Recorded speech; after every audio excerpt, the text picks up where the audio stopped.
teman-teman harus antusias nih, harus antusias, siapkan catatannya juga. Nah, kali ini juga akan diisi oleh seorang pengusaha muda, dan alhamdulillah beliau sudah lulus nih dari kuliah, alhamdulillah. Nah, jadi beliau sekarang ini juga fokus di bisnis BP, mulai dari kuliah sampai sekarang, insya Allah sampai seterusnya. CRBP, gitu, Flex CRBP. Nah, kepada THA ini, waktu dan tempat kami persilahkan. Bismillahirrahmanirrahim. Terima kasih banyak kepada Mbak Lucy sebelumnya. Suara saya jelas, Mbak? Ya, alhamdulillah jelas, Teh. Alhamdulillah. Terima kasih banyak kepada Mbak Lucy yang telah memberikan kesempatannya kali ini. Kita mulai aja dengan pembacaan Bismillahirrahmanirrahim. Alhamdulillahirrabbilalamin. Allahumma sholli ala Muhammad wa ali Muhammad. Pertama-tama marilah kita panjatkan puji dan syukur kehadirat Allah Subhanahu wa taala karena atas berkat dan rahmatnya kita dapat berkumpul dengan banyaknya pembinaan di BP gitu ya. Teman-teman yang selalu mengikuti ini itu merupakan rahmat yang luar biasa karena ribuan mitra-mitra BP mungkin aja melewatkan pembinaan-pembinaan ini gitu. Salawat serta salam semoga tercurahkan kepada Rasulullah SAW, kepada keluarganya, kepada sahabatnya, hingga sampai kepada kita suatu umatnya. Pertama-tama juga saya ucapkan terima kasih banyak kepada mentor saya yang luar biasa ya, yang dari kuliah sampai sekarang terus membangun semangat saya bisa bertahan sampai titik ini gitu ya. Dan juga kepada mentor-mentor yang lainnya. Di sini kita sesinya sharing-sharing aja ya, karena kalau dari segi judul betul apa yang dikatakan Mbak Lucy gitu ya, kita sering mendengar apa itu strong why, kita juga mungkin ini lagi gitu ya. Tapi insya Allah mudah-mudahan dari penyampaian ini, sharing ini, teman-teman dapat mengambil satu atau dua kebaikan yang bisa terduplikasi nantinya. Sebelumnya saya izin untuk share screen ya.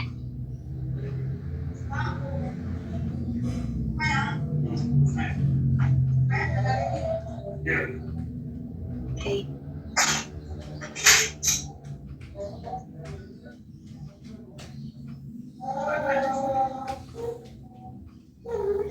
Semoga teman-teman udah mulai muncul ya.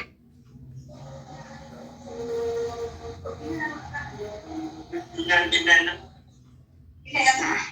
kita mulai dengan strong why. Apa sih strong why gitu?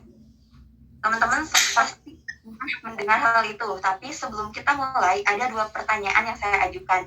Di sini saya harapkan teman-teman bisa interaksi ya, bisa via chat atau bisa juga on mic, tapi sepertinya gitu ya nanti via chat karena jawabannya itu kecil-kecil. Yang pertama, apa yang telah kau berikan gitu ya sebagai seorang pengusaha muslim? Ini pertanyaan yang cukup serius, berat juga ya menurut saya, karena kontribusi apa sih saya gitu ya, aku udah jadi seorang muslim dan udah jadi istilahnya seorang pengusaha. Terus yang kedua, ini pertanyaan yang intermezzo, teman-teman boleh jawab ya. Apa yang selalu disebut panjang padahal ukurannya nggak panjang? Jadi kalau misalkan 1 meter disebutnya panjang, memang panjang, tapi 1 senti itu juga disebut panjang, itu apa? Buat teman-teman yang betul jawabannya, insya Allah akan ada hadiah gitu ya. Jadi boleh dijawab ya cakep kayak gitu. Nah, sekarang langsung ke slide yang kedua, yaitu arti dan pengertian. Strong why. Kita juga kadang kalau misalkan kita search gitu ya di Google, nggak banyak yang menjelaskan tentang strong why itu langsung tepat kayak gitu ya. Nah, Tahizul Ihsan udah menjawab pertanyaan yang kedua, itu betul. Tinggal pertanyaan pertamanya itu, mangga yang lainnya juga nanti dipilih ya. Terus apa ya? Dari artinya itu kita kadang bisa aja mikir kuat, kenapa kita kuat. Nah, itulah salah satu gitu ya, kata strong why itu sekarang banyak dipakai sebagai ataupun yang melatar belakangi kekuatan kita. Kenapa sih kita harus bertahan, kenapa sih kita ada di titik ini gitu ya, kita masih bisa berdiri di sini kayak gitu. Selanjutnya, hal itu pula yang melatar belakangi kita untuk mencapai suatu tujuan atau mimpi. Nah, hal itu juga bisa disebut sebagai motivasi terbaik diri kita kayak gitu. Dan banyak sih sebetulnya pengertiannya, bisa versi teman-teman sendiri gitu ya. Nah, tapi satu hal yang kita pasti tahu, strong why setiap orang itu pasti berbeda gitu ya. Dan untuk menguatkannya itu, kita harus dilandasi ataupun diselaraskan dengan niat kita. Yakni kita selalu meluruskan niat. Saat strong why kita A, tapi niat kita B, itu nanti bertabrakan, itu bisa meruntuhkan kekokohan strong will kita. Nah, dan juga gitu ya, saat strong will kita untuk diri kita sendiri, nah hal itu tuh udah tercapai. Nah, kita tuh nggak bergerak lagi gitu, karena kita ya hanya mikirin diri kita sendiri. Nah, untuk memperkuat itu, coba perbesar mimpi teman-teman, dan strong will-nya itu nggak hanya untuk diri teman-teman sendiri, kayak gitu, jadi lebih luas lagi. Nah, terus kan secara hal-hal yang tematik ataupun materi teman-teman bisa search, tapi di sini saya pengen sharing untuk menambah semangat ataupun membangkitkan semangat teman-teman gitu ya, walaupun ya gak tahu ya nanti efeknya, tapi mudah-mudahan ini berefek gitu ya. Pertama itu dengan semangat DNA seorang muslim. Nah, sebelumnya sudahkah kita bersyukur hari ini gitu ya, kita ambil dulu gitu apa sih DNA itu. Nah, terus kan kalau secara biologi gitu ya, DNA itu adalah jenis asal nukleat yang merupakan ataupun mewarisi sifat keturunan. Lalu muslim itu adalah seseorang yang beragama Islam gitu, di mana beliau itu berarti berserah diri kepada Allah atas segala sesuatu yang ada di langit dan apa yang ada di bumi. Terus apa sih kaitannya gitu ya antara strong will dengan DNA seorang muslim? Kita tahu ya, banyak mungkin sekarang terutama anak muda ya, yang saya rasakan suka bilang kayak gini, gak apa tuh aku mah bubuk ranginang, cina ya, misalkan kayak gitu. Itu tuh heureuy ataupun kalau bahasa Indonesianya mah kayak ocehan biasa, tapi sebetulnya itu bisa menanamkan ke diri kita, oh iya, apa tuh udah saya mah kayak gini gitu ya. Jadi kayak menurunkan potensi yang ada di kita karena merendahkan diri sendiri gitu. Makanya di sini saya ingin membangkitkan kepada teman-teman, banggalah teman-teman menjadi seorang muslim, banggalah teman-teman menjadi seorang pengusaha. Bahkan gitu ya, dengan kemajuan teknologi sekarang gitu ya, orang-orang terutama anak muda lebih mewaukan atau lebih suka mungkin ya, dan juga lebih membanggakan bangsa-bangsa barat, karena memang dari segi kemajuan teknologinya mereka lebih luar biasa dibandingkan negara-negara Islam. Makanya di sini harus ditumbuhkan bangganya menjadi seorang muslim. Melihat dari sejarah gitu ya, kita tahu dahulu gitu ya, lebih dahulu muslim loh yang menemukan banyaknya ilmu pengetahuan dan teknologi. Teman-teman pasti tahu ya tentang Golden Age dan Dark Age, di mana saat Islam itu Golden Age, kayak misalkan ilmu kedokteran oleh Ibnu Sina dan lain-lainnya telah ditemukan. Nah, bangsa barat itu mengalami Dark Age, di mana benar-benar kelam gitu ya. Nah, tapi hal-hal kayak gitu tuh nggak diketahui gitu oleh umat-umat muslim dan pemuda muslim pada masa kini, sehingga mereka tuh merasa ciut sendiri gitu ya dengan pandangan muslim itu sendiri.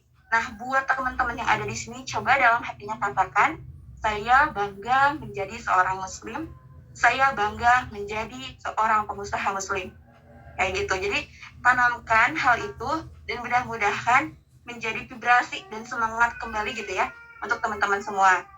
Selanjutnya, tahukah teman-teman gitu ya, kenapa sih kita harus bangga jadi pengusaha gitu ya? Ya kita tahu gitu ya, bahwa menjadi pengusaha itu mulia. Rasulullah pun mencontohkannya gitu ya, para sahabat pun mencontohkannya, dan hal lainnya yang kita ketahui menjadi pengusaha itu sangat banyak keuntungannya. Mulai dari kita bisa membuka lapangan pekerjaan, lalu kita bisa menggerakkan roda perekonomian dan lain-lainnya. Bahkan kayak urutan orang terkaya di dunia itu adalah pengusaha kayak gitu. Jadi kalau teman-teman pun istilahnya prioritasnya benar-benar uang, ya jadi pengusaha kayak gitu ya. Oke, selanjutnya kita muhasabah dulu ya teman-teman. Yang pertama itu, Allah itu maha kaya, Allah maha pemurah, dan Allah maha segalanya. Betul? Kalau betul boleh dijawab, kalau misalkan enggak dicat juga boleh dalam hatinya. Tapi kenapa sih umat Islam belum diberi kemenangan? Padahal gitu, umat Islam tuh benar-benar inna dina indallahi Islam. Umat Islam tuh ya bener nih, agama yang bener, tapi Allah kenapa sih nggak ngasih kemenangan itu secara mudah gitu ya kepada umat Islam? Nah, alasannya ada di bawah. Yang pertama, karena manusia adalah khalifah di muka bumi. Seperti halnya kayak sekarang kerusakan bumi ya, Allah tuh pasti bisa aja gitu ya nggak menyebabkan bumi ini rusak kayak gitu. Tetapi kenapa sih Allah biarkan bumi ini rusak? Karena sesungguhnya khalifah apapun pemimpin di bumi itu adalah manusia. Jadi apa yang dilakukan manusia akan berdampak juga gitu ya pada manusia. Jadi kalau misalkan yang manusianya nggak benar istilahnya terus menghancurkan bumi, ya Allah juga menyerahkan hal itu kayak gitu. Walaupun memang ada kode dan kodar yang dimana kita tuh nggak bisa merubah takdir Allah, tapi sesungguhnya saat kita berusaha ada yang bisa kita rubah gitu ya dari sisi yang diikhtiarkan gitu. Nah selanjutnya mungkin aja kemenangan itu belum diberikan karena ada kesalahan pada diri saya gitu ya, pada diri kita, pada diri kita semua selaku umat muslim dan pada diri kita yakni selaku manusia itu sendiri. Lalu kita ikhtiar juga, maksudnya kita berkaca gitu ya, muhasabah bagaimana sih ikhtiar langit bumi kita gitu ya, apakah sudah maksimal, apakah memang hanya seadanya atau semaunya. Nah dari semua itu pasti teman-teman sendiri yang tahu, tapi coba resapi, coba renungi, kita berdoa bersama-sama gitu ya, kita istighfari dan saling mendoakan agar istiqomah dalam kebaikannya dan ditingkatkan ataupun dijauhkan dari hal-hal yang kurang baiknya. Lalu selanjutnya teman-teman pasti pernah dengar, apalagi ya kalau sama The Founder Gereja bahwa ini tuh pernah dijelaskan bahwa umat Islam itu bukan pelengkap, di mana dalam agama Islam juga ada syariatnya kalah. Artinya kalau kita belajar muamalah segala hal yang luas dalam Islam, gak ada di Islam tuh misalkan tata cara menjadi budak, gak ada. Tapi gimana caranya kita melepaskan budak ataupun memerdekakan budak. Lalu bagaimana melakukan tawanan. Artinya umat Islam ditawan itu adalah sebuah sebuah bukan kerugian, bukan prestasi gitu, karena nggak ada istilahnya ataupun nggak ada hukumnya gitu. Kita tuh menjadi tawanan, tapi kita lah yang menawan kayak gitu. Lalu selanjutnya kenyataannya gitu ya, kenyataan yang ada di bumi ini gitu ya, terutama kepada umat Islam itu sendiri. Negara yang terkaya ataupun negara Islam terkaya itu bukan karena sumber daya manusianya, bukan karena kemajuannya istilahnya dengan ikhtiar orang-orang di dalamnya, tetapi karena gift, karena pemberian dari Allah itu sendiri. Salah satunya Indonesia. Kita tahu Indonesia itu bisa disebut dulu tuh surga dunia gitu ya. Segala ada, bahkan kayu bisa jadi makanan. Istilahnya mah sampai ya, kubik yang kita cuma tancebin bisa kita makan gitu ya. Tapi lihat gitu ya sumber daya manusianya. Terus negara-negara Arab gitu ya di Timur Tengah sana banyak yang kaya gitu karena memang kandungan minyak di dalam buminya kayak gitu. Selanjutnya kita juga tahu gitu ya bahwa banyak banget negara-negara Islam yang tertindas gitu ya, kayak itu Palestina dan di mana-mana gitu ya, hampir kebanyakan itu ya umat muslim gitu ya yang tertindas. Dan juga kita tahu di Indonesia sendiri gitu ya, kalau misalkan ada persentase orang terkaya di Indonesia yang masuk ke dalam daftar itu tuh umat muslim bisa sangat dihitung jari gitu, padahal Indonesia itu mayoritas muslim gitu ya. Maka kalau dibilang adil, di mana sih letak keadilan itu gitu ya, tapi ya begitulah kenyataannya. Nah lalu selanjutnya inti DNA seorang muslim. Wah ini banyak banget ya, maksudnya mau masuk ke strong way-nya, tapi kita tetap teruskan maksudnya membuat sadar diri kita dulu aja ya. Yang pertama itu tentang pembentukan bumi gitu ya. Kita tahu pembentukan bumi secara ilmiah itu berjuta-juta tahun ya, mulai dari mungkin black hole ya, sampai misalkan buminya itu berbentuk bulat, mengeras dan akhirnya terbentuklah sebuah bumi itu secara ilmiah. Dan di dalam Al-Quran dijelaskan bahwa bumi itu dibentuk ataupun diwujudkan dalam 6 masa kayak gitu. Namun kita juga tahu bahwa Allah yang maha segalanya dapat menciptakan bumi hanya kurang dari 1 detik kayak gitu ya. Itu bukan hal yang mustahil gitu ya untuk Allah. Tapi apa yang bisa kita dapat di sini yakni Allah mempelajari atau memberikan pelajaran terhadap kita, butuhnya sebuah proses. Allah menunjukkan prosesnya dalam menciptakan bumi gitu ya dan langit. Maka dari itu saat teman-teman sekarang yang lagi berproses, yang strong way-nya naik turun, betul dikuatkan, ya nikmati prosesnya gitu. Dalam menikmati proses itu, ambil hikmahnya dan jadikan ilmu sebagai penerangnya, yang salah satunya kita telah fasilitasi gitu ya oleh The Founder dan mentor-mentor semua dengan pembinaan kayak gitu. Lalu kita juga sering mendengar ya DNA seorang muslim itu yang teliti, semangat tinggi, berhati-hati, sepenuh hati, dan sulit disaingi, dan juga semangat tinggi. Nah tadi apa yang dikatakan Mbak Lutfi juga pengen saya singgung ya, dimana kita selalu mendengar ke ATM ya, Almaty tiru modifikasi, tapi di BP gitu ya, The Founder udah memberikan formulasi lebih gitu ya, yaitu ASUS amati, susui, ungguli, dan sempurnakan. Itu kan lebih dari kita cuma amati, tiru, modifikasi. Tapi kita tuh harus susui gitu. Berarti kita harus lebih baik dari yang lainnya dan juga sempurnakan kayak gitu. Makanya The Founder juga pernah mengatakan bahwa Islam itu sebetulnya jauhi dengan kata meminta maaf. Maksudnya bukan kita nggak mau meminta maaf saat kita salah ya, tapi kita tuh pasti melakukan yang terbaik. Dimana kalau kita udah melakukan yang terbaik gak ada kata-kata maaf. Misalkan nih, saya mau ngasih sharing hari ini, oh ternyata laptopnya tuh nge-lag, misalkan teman-teman maaf ya ternyata laptopnya nge-lag. Nah, jauhi hal itu karena kita sudah memberikan yang terbaik kayak gitu. Oke, selanjutnya DNA seorang muslim yang benar-benar kita sekarang kita sekarang bukan hadapi juga ya, ikuti mungkin ya, mudah-mudahan. Yang pertama yakni menjadi pengusaha. Kita tahu bahwa Nabi dan Rasul itu diutus sesuai polemiknya. Salah satunya gitu ya, Rasulullah SAW mengapa sih usianya gitu ya, panjang usianya itu diisi sebagai pengusaha. Karena memang polemik zaman sekarang itu adalah seorang pengusaha gitu ya. Banyak yang kita ketahui gitu ya, polemik yang ada misalkan di perpolitikan dan lain hal-halnya, sebetulnya yang melatar belakangi itu tuh bisnis gitu ya, para pengusaha. Makanya Rasulullah selama banyak ataupun panjang usianya itu sebagai percontohan kepada umatnya, yakni umat di akhir zaman ini. Selanjutnya juga kita tahu bahwa pintu rezeki salah satunya itu pengusaha, bahkan 9 dari 10-nya tuh dalam perniagaan. Lalu bos dari pengusaha itu adalah bos dari segala bos, yakni Allah itu sendiri gitu ya. Banyak yang bilang kalau jadi pengusaha kita bisa mengatur diri sendiri, tapi sesungguhnya gitu ya, bos kita itu langsung kepada Allah itu sendiri. Nah, selanjutnya nih tips yang memperkuat strong way-nya itu sendiri.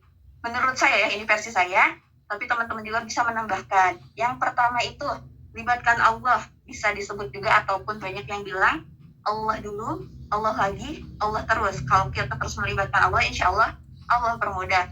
Yang kedua, terus luruskan niat. Karena saat kita memang udah memprioritaskan Allah, ya niat kita juga insya Allah gitu ya, apapun itu akan bernilai pahala di depannya.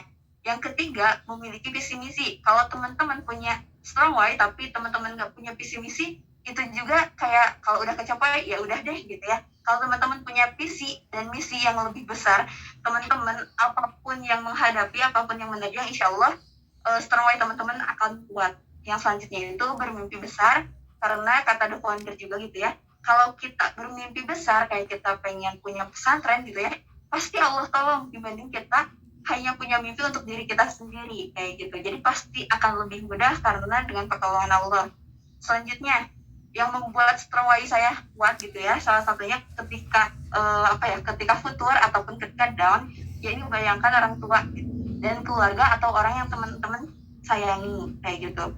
Lalu tuliskan mimpi atau strong way kita. Nah, salah satunya bisa ya di jembreng besar gitu ya, di kamar ataupun di tempat strategis yang kalau teman-teman futur ataupun nggak semangat tuh melihat itu langsung, oh iya saya harus A, B, C, D kayak gitu. Selanjutnya tuliskan gitu ya versi teman-teman sendiri, apa sih yang kira-kira memperkuat strong way teman-teman sendiri. Nah, ada suatu kutipan mungkin ya, yang mudah-mudahan teman-teman pas gitu ya, Bu, dan cocok untuk menjadi penyemangat buat teman-teman, yakni ketika kamu merasa ingin berhenti, ingatlah tentang mengapa kamu memulainya. Biasanya setiap orang itu memulai sesuatu memang dengan strong way-nya, walaupun kadang ada juga yang memulai dengan coba-coba gitu ya, tapi tetap hal ini tuh cukup bisa memikirkan gitu ya saat kita emang berhenti, misalkan di bisnis terasa berat, ditolak terus, gak closing, tapi ingat coba, kenapa sih kita memulai bisnis, kenapa sih kita melakukan hal ini, kayak gitu. Oke, sekarang pertanyaannya teman-teman boleh jawab ya, bagaimana sekarang? Apakah sudah menjadi lebih semangat? Terus, siapkah menjadi pengusaha muslim yang hebat? Semoga ya, bismillah kita ikhtiarkan. Lalu selanjutnya, siapkah menanamkan sifat DNA seorang muslim? Dan selanjutnya, coba cek lagi dan perkuat lagi strong way-mu. Nah, dua bait ke bawah, itu adalah kata-kata yang menurut saya juga dapat dari pembinaan, dan itu menjadi semangat untuk diri saya sendiri, yakni butuh motivasi apa lagi? Coba lihat dirimu, orang tuamu, keluargamu, sudah apa yang telah kau berikan gitu. Jangan dulu melihat tentang hal yang besar gitu ya, seperti bangsa dan agama, tapi perjuangkanlah gitu hal-hal yang terkecil sehingga kita pun bisa merambah kepada hal-hal yang besar. Lalu sedangkan pertimbangan antara surga dan neraka pun sungguh bukti yang nyata. Jadi sesungguhnya kata-kata itu juga sebagai strong wire kita gitu bisa. Jadi emang sih benar butuh motivasi, apalagi sih padahal ngelihat diri kita sendiri aja yang masih kayak gini gitu. Itu langsung ini mah mungkin versi saya ya, nggak semuanya bisa mengetuk hati teman-teman semua, karena mungkin ada yang memang orang tuanya sudah tiada atau enggak gitu ya. Yang pertama itu yang kata-kata ini yakni sainganmu bukanlah temanmu yang telah sukses, bukan pula tentang dirimu sendiri, tetapi tentang usia orang tuamu gitu. Jadi buat teman-teman yang masih ada orang tuanya, coba kalau sekarang lagi mungkin tidur, bangun, kalau misalkan lagi berjalan, ayo berlari. Kalau yang memang masih berlari, perkuat dan istiqomahkan gitu ya perlarian ataupun speed itu kayak gitu, karena memang kita nggak tahu ya kapan usia orang tua kita, mungkin juga kita yang duluan gitu. Tapi ingatlah gitu ya, karena surga terdekat itu salah satunya adalah orang tua kita itu sendiri kayak gitu. Nah, kalau dari saya sih mungkin cukup ya. Tapi ini ada Q&A, insya Allah nanti mungkin sama Mbak Lutfi. Tapi ada challenge-nya buat teman-teman semua. Hayu ikutan gitu ya. Apa challenge-nya? Yang pertama itu review. Reviewnya itu bisa berupa feed IG ataupun Reels. Bisa juga hanya snapgram-nya. Tag IG saya gitu ya dengan resumen teman-teman. Dan juga tag 3 teman IG teman-teman gitu ya. Intinya mah jadi yang di tag itu 4 orang. Tapi kalau misalkan malu, paling wajibnya tag saya gitu. Nanti insya Allah saya repost juga. Nah, akan ada 2 hadiah untuk 2 orang pemenang yang review ini. Terus tadi pemenang yang quiz pertama gitu ya, itu 1 orang. Jadi totalnya ada 3 orang pemenang. Itu untuk challenge. Kalau untuk tugasnya, yang pertama itu tuliskan kembali strong way teman-teman, ditempel ya, bisa misalkan di tempat strategis teman-teman, entah itu di meja kerja atau meja belajar gitu ya, atau dimanapun itu. Lalu difotokan, boleh langsung ke mentornya, boleh langsung ke saya nanti hasil fotonya. Itu untuk yang pertama.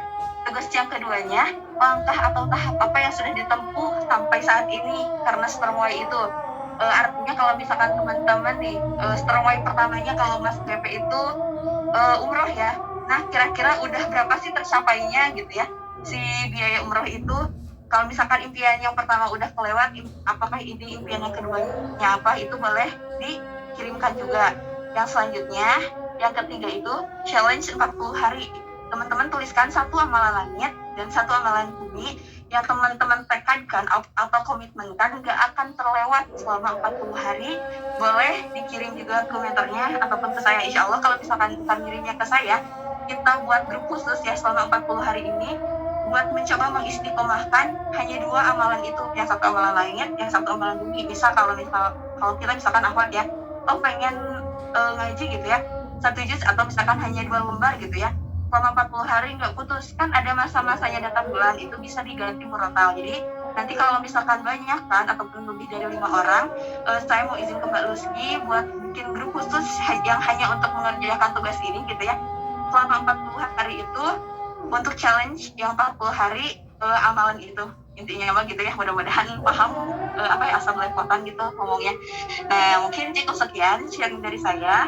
Mohon maaf atas segala kurang dan salahnya, dan ditunggu tantangannya. Dikembalikan kepada Mbak Lutfi.